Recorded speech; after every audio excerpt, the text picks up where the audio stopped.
Good morning, जय श्री कृष्णा। और सब कैसे हो? बढ़िया, मज़े में। आज हम टॉपिक लेके आए हैं आपके पास जो भाषा और व्याकरण थी, उसमें व्याकरण के बारे में पढ़ेंगे। भाषा के बारे में हम पढ़ चुके हैं, तो व्याकरण के बारे में हमें आज पढ़ना है। तो व्याकरण क्या होती है?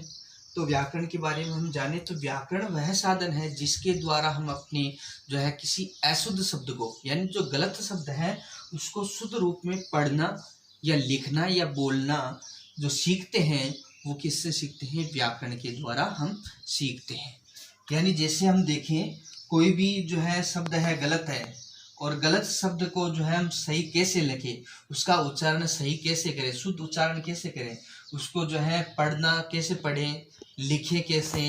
तो अगर हमें उच्चारण हमारा शुद्ध होगा, तो उच्चारण शुद्ध किसकी वजह से होता है? व्याकरण की तौर पर। यानी जो गलत है उसको हम शुद्ध पढ़ सकें, लिख सकें, तो वह क्या है? व्याकरण है। और हर भाषाओं की जो है व्याकरण है, उसमें जो है नियम, उनके अलग अलग नियम होते हैं। तो आज हम जो है हिंदी भाषा की व्याकरण पढ़ रहे हैं। तो व्याकरण जो है, अब हम माने कि हिंदी भाषा की जो व्याकरण है, उसमें व्याकरण के मुख्य 4 अंग होते हैं। व्याकरण के मुख्य 4 अंग होते हैं। और 4 अंग है जो कौन कौन से हैं? पहला आता है मुख्य 4 अंग में वर्ण विचार। पहला क्या होता है? वर्ण विचार। दूसरा होता है शब्द विचार। दूसरा शब्द विचार। और तीसरा आता है पद विचार। और फोर्थ आता है आपके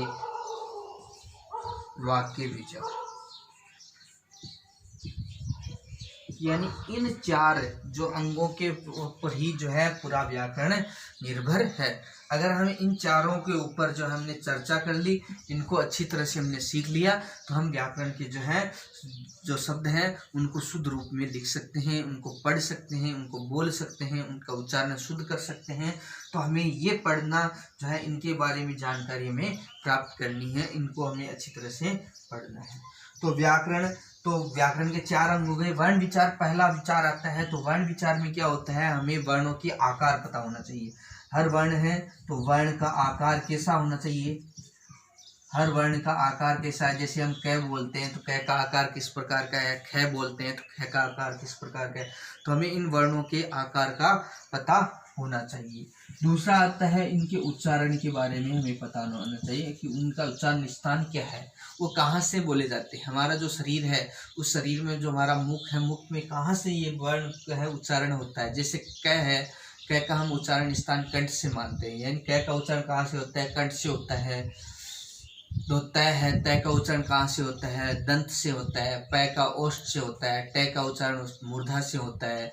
च का उच्चारण स्थान तालु से होता है। तो इनका उच्चारण स्थान जो है अलग अलग है। जैसे न है, न का नासिका से उच्चारण स्थान। तो इन वर्णों के उच्चारण स्थान के बारे में हमें पता होना चाहिए। फिर इनका वर्गीकरण जो है, वर्गों का वर्गीकरण किस प्रकार से करना है, यानी कि एक स्वर है, कौन सा वर्ण स्वर है, कौन सा व्यंजन है, कौन सा संयुक्त स्वर, संयुक्त व्यंजन है। तो इनके बारे में इनका वर्गीकरण हमें पता होना चाहिए। और फिर आता है इनके जो है मेल से जो शब्द कैसे बने, मेल से जो शब्द है वो कैसे बना सकते हैं। शब्द बनाने के लिए इनका जो है नियम है, वर्णों का क्या है वो हमें बताना चाहिए। तो वर्ण विचार के बारे में वर्णों का आकार, उच्चारण, वर्गीकरण और जो है मेल से शब्द कैसे बनते हैं, उसके बारे में हमें जानकारी प्राप्त होनी चाहिए। शब्द है, शब्द विचार में क्या आता है? शब्दों का भेद, यानी शब्द कितने प्रकार के होते हैं, शब्दों के कितने भेद होते हैं। तो शब्दों के भेद है। फिर है शब्दों का रचना, व्युत्पत्ति कैसी हुई, शब्दों की व्युत्पत्ति कैसे हुई, शब्दों की रचना कैसे हुई, इसके बारे में हमें जानकारी होनी चाहिए। यानी ये शब्द है किस प्रकार से बना है, इनके बारे में। तो शब्दों के भेद, व्युत्पत्ति और रचना के बारे में हमें पता होना चाहिए। फिर है पद। तो पद क्या है? अगर पद और शब्द में हम देखें तो पद और शब्द को दोनों को एक जैसे होते हैं, लेकिन इनमें फर्क होता है कि शब्द को स्वतंत्र रूप से प्रयोग किया जाता है, और अगर इसी शब्द को अगर हम वाक्य के तौर में, वाक्य के प्रयोग में, हम वाक्यों में प्रयोग करते हैं शब्द को, तो वह क्या कहलाता है? पद कहला जाता है। यानी जैसे हम वाक्य बनाते हैं, जैसे हमने राम प्रयोग किया, अब राम एक शब्द है और हमने लिख दिया राम आम खाता है। अब ये क्या बन गए, पद बन गए कि हमने इनको एक जो है वाक्य के रूप में प्रयोग कर दिया। तो ये शब्दों की जगह हम क्या हो गए, ये पद हो गए। राम क्या हो गया, पद हो गया। आम क्या हो गए, पद हो गया। तो इनको वाक्यों में प्रयोग करते ही ये क्या हो गए, पद हो गए। अब इसके बाद में पद विचार है। तो पद विचार के बाद में जो है पद के भेद क्या है, पद का भेद है, इनका रूपांतरण हम कैसे करें। जो है हमें वाक्य बनानी है, तो वाक्य बनाने के लिए हमें इनका पद का रूपांतरण हम कैसे करें। शब्दों का प्रयोग है, शब्दों का प्रयोग कैसे करें, जो शब्द हैं उनको पदों में प्रयोग कैसे करें, तो शब्द प्रयोग है। फिर है वाक्य विचार। तो वाक्य विचार है तो वाक्य के भेद क्या है, वही भेद की बात आती है, वाक्य के भेद। फिर वाक्य के भेद में जो है हमें वाक्य का विश्लेषण हम कैसे करें, वाक्य विश्लेषण यानी हम किस प्रकार से वाक्य को बनाएं, वाक्य को हम किस प्रकार से हम वाक्य को बनाएं। फिर वाक्य की रचना कैसे करें कि कौन सा वर्ण जो है वाक्य में पहले आएगा, कौन सा बाद में आएगा, कर्ता पहले आएगा, क्रिया पहले आएगी, कर्म पहले आएगा, कौन सा शब्द जो है इसके बाद आएगा। तो हमें इसके जो है वाक्य के बारे में हमें ये विचार करने। तो भेद है, फिर वाक्य का विश्लेषण किस प्रकार से करना है, वाक्य की रचना किस प्रकार से हमें करनी है, और जो है विराम चिन्ह का कहाँ प्रयोग करना है। वाक्य में विराम चिन्ह भी हम लगाते हैं, तो विराम चिन्ह का कहाँ प्रयोग होता है, ये सब जो है वाक्य विचार में आते हैं। तो हमने 4 भेद पढ़े। वर्ण विचार, तो वर्ण में वर्णों के बारे में है, वर्ण का आकार, उच्चारण, वर्गीकरण और मेल कैसे हो। शब्द विचार, तो शब्दों के भेद और व्युत्पत्ति और रचना के बारे में हमें जानकारी लेनी है। पद विचार, तो पद के भेद है, रूपांतरण है, शब्द का प्रयोग है, वो कैसे करना हमें। और वाक्य विचार है तो वाक्य में वाक्य के भेद है, वाक्य की जो है विश्लेषण है, वाक्य की रचना है, और विराम चिन्ह हमें कहाँ लगाने हैं, कहाँ हमें क्रिया लगानी है, कहाँ जो है हमें कर्म लाना है।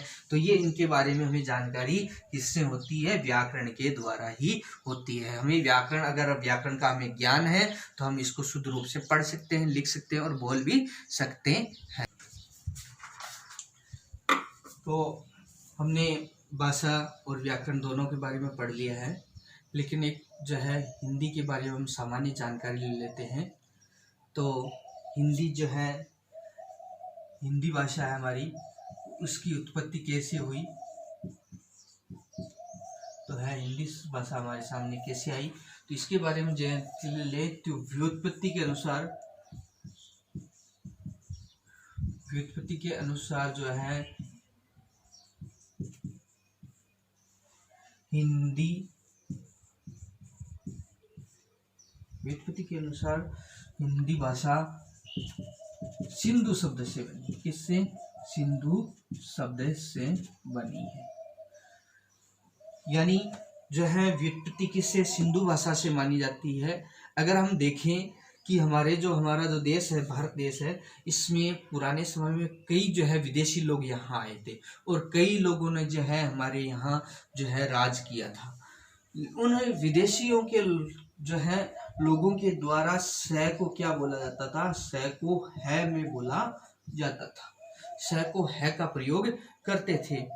तो है का प्रयोग करने के कारण जो हमारा जो हिंदुस्तान था, पहले जो है हिंदुस्तान के जो लोग हैं केवल सिंधु जो है नदी के आसपास रहते थे, और सिंधु नदी के आसपास रहने के कारण ही जो है हमारा जो है देश है, इसका नाम जो है हिंदू, यानी हमारे वहाँ के जो रहने वाले लोग हिंदू कहलाने लग गए, और इसीलिए हिंदुस्तान बोलते हैं इसको, यानी हिंदू, और इनका स्थान जो रहने वाला है हिंदुस्तान बोलने लग गए। तो लोगों के द्वारा जो सिंधु के नदी के पास रहने के कारण, सिंधु के किनारे रहने के कारण जो स है इसको है बोलते थे, और है के कारण वो क्या कहलाए, हिंदू कहलाने लगे। और इन्हीं हिंदुओं के द्वारा जो भाषा का प्रयोग किया गया, उन्हीं भाषाओं का, तो उसको हमने क्या नाम दे दिया, हिंदी नाम दे दिया। यानी हिंदुओं के द्वारा बोली जाने वाली भाषा क्या हो गई, हिंदी भाषा हो गई। अब हिंदी भाषा की जो है एक जो इसका जो क्षेत्र है, हिंदी भाषा का क्षेत्र क्या है, विस्तृत है, यानी एक बहुत बड़ा क्षेत्र है। अगर हम क्षेत्र के बारे में देखें तो इनका क्षेत्र भी क्या है, बड़ा है, और एक वैज्ञानिक दृष्टि से जो है ये वैज्ञानिक लिपि है। अगर इनकी लिपि देखें तो एक वैज्ञानिक लिपि मानी जाती है। अगर इसका जो है ये एक बहुत बड़े क्षेत्र में भारत में इस हिंदी भाषा का प्रयोग किया जाता है, और जो है एक भाषा जो हिंदी है एक भाषा ही नहीं है, एक प्रदेश की भाषा नहीं है, ये जो है कई जगहों पे बोली जाती है। ये एक प्रदेश की भाषा हिंदी को नहीं मान सकते हम, क्यों, कई जगह बोली जाती है। और एक भाषा, हिंदी भाषा को एक भाषा का समूह भी कहा जाता है, भाषा का समूह भी कहा जाता है। क्यों, क्योंकि हिंदी भाषा में क्या है, कई भाषाएं हैं, हिंदी भाषा से कई भाषाएं बनी हुई है, कई भाषाएं हैं, उसमें उपभाषाएं भी है, बोलियां भी है कई। तो हिंदी से जो है मिलती है, तो इनमें कई जो है भाषा, उपभाषाएं, बोलियां हैं, तो इनके कारण ही इसको क्या कहा जाता है, भाषा का समूह भी कहा जाता है।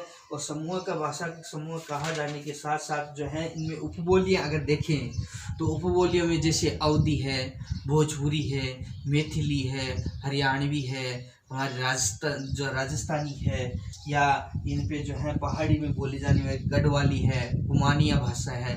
तो ये इनकी ही जो है हिंदी भाषाओं की उपबोलियां है। तो ये हमारे जो हिंदी भाषाओं के बारे में सामान्य जानकारी थी। तो मैं आशा करता हूँ आपको जो है मैं पढ़ा रहा हूँ समझ में आ रहा होगा, और जो है आप ज़्यादा से ज़्यादा वीडियो देखें, और जो है वीडियो को लाइक एंड शेयर ज़रूर करें। Thank you.